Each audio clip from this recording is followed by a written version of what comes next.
Senior Paediatric Emergency Medicine Specialist at the NCRHA, Dr. Joanne Paul, says there has been a reduction in Miss-C cases in the recent past, a condition which causes certain body parts or organs to become inflamed in children after they are infected with COVID-19. The rollout of vaccines for children aged 12 to 18 years commenced in August, prior to the physical reopening of certain forms.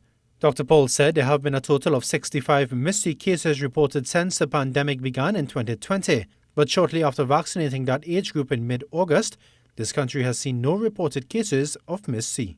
But from September this year, we have had no Miss-C cases in that age group.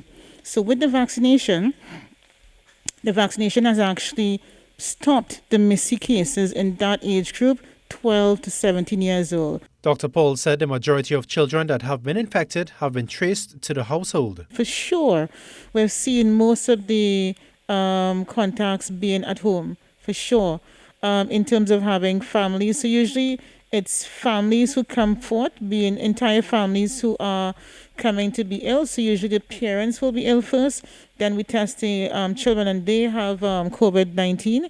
So that's the usual connection there, and not primarily the schools per se. Dr. Paul also disclosed some details of the 4 children that succumbed to COVID-19 since the beginning of the pandemic.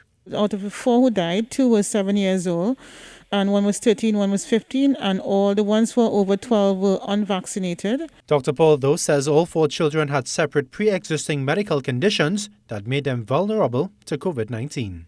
Sunil Lalla, TTT News.